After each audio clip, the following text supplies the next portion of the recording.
ইতিহাসের পাতা ঘাটতে গিয়ে নেইমারের ইতিহাস দেখলে আপনি আঁতকে উঠবেন। ফুটবল ইতিহাসে সেরা কামব্যাকের গল্পটি এই মহানায়কের নামেই লেখা আছে। শেষ 5 মিনিটে দুর্ধর্ষ 3 গোলে অবদান রেখে সে বুঝিয়ে দিয়েছিল ফুটবল তার পায়ের জাদু। সেদিন অবাক হয়েছিল মাঠে থাকা হাজার হাজার দর্শক, কোচ, এমনকি সতীর্থ লিওনেল মেসিও। সবাই অবাক হয়ে তাকিয়েছিলেন ব্রাজিলিয়ান এই সুপারস্টারের দিকে। কি হয়েছিল সেদিন? 5 মিনিটে নেইমার কি করেছিল? কেনই বা এই সময়টাকে বলা হয়ে থাকে ইতিহাসের সেরা কামব্যাক? চলুন বিস্তারিত দেখি। উয়েফা চ্যাম্পিয়ন্স লিগের রাউন্ড 16 কোয়ার্টার ফাইনালের লক্ষ্যে মাঠে নেমেছিল পিএসজি বনাম বার্সেলোনা। নেইমার, মেসি, সুয়ারেজের মতো ভাগা ভাগা তারকা থাকতেও প্রথম লেগে পিএসজি 4-0 ব্যবধানে হারিয়েছিল বার্সাকে। অর্থাৎ দ্বিতীয় লেগে বার্সাকে ম্যাচ জিতে করতে হবে 5টি গোল। সবাই হাল ছেড়ে দিয়েছিল। স্বাভাবিকভাবে এমন ব্যবধানে ম্যাচ জিতা সত্যি অসম্ভব, কিন্তু সেদিন ব্রাজিলের এক নায়ক বলেছিল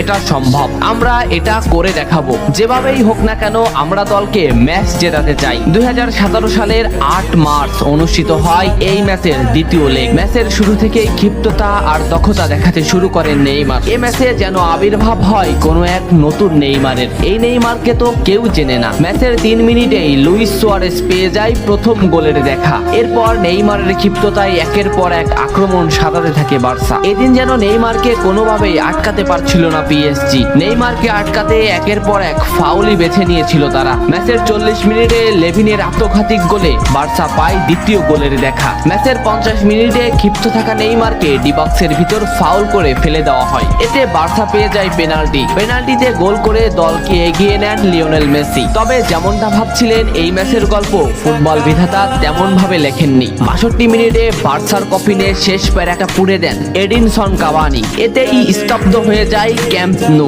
আশা ছেড়ে দেন বার্সা কোচ লুইস এনরিক। শুধু কি তাই, স্তব্ধ হয়ে যান লিওনেল মেসিও। তবে সেদিন একজন দমে যায়নি। নামটা কি কমেন্ট করে জানান। বার্সা গোল হজমের পর লিওনেল মেসি ম্যাচের সম্পূর্ণ দায়িত্ব দেন নেইমারের উপর। আবারও শুরু হলো খেলা। ডি বক্সের বাইরে নেইমারকে ফাউল করে ডি মারিয়া। এই পজিশনে 88 মিনিটে বার্সা একটা ফ্রি কিক পায়। তবে এই ফ্রি কিকের দায়িত্ব নেইমারের কাছে বুঝিয়ে দেন মেসি। শট করেন নেইমার এবং করেন অসাধারণ গোল। এই ফ্রি কিকটা বার্সার ইতিহাসের সেরা ফ্রি কিকের একটি হয়ে রয়েছে। এর 2 মিনিট পর সুয়ারেজকে আঘাত করে পেনাল্টি পায় বার্সা। পেনাল্টি নিতে আসেন নেইমার জুনিয়র। সেদিন বার্সা নেইমারের উপরই আস্থা খুঁজে পেয়েছিল। পেনাল্টিতে অসাধারণ গোল করেন নেইমার। এমন পরিস্থিতিতেও 5 গোল করে ম্যাচ সমতা এনেছে বার্সা। এর কিছু সময়ের পরে চলে আসে সেই মাহিন রক্ষণ। ম্যাচের এই মোমেন্টটা লক্ষ্য করুন। ডি বক্সের কিছুটা সামনে নেইমারের পায়ে বল।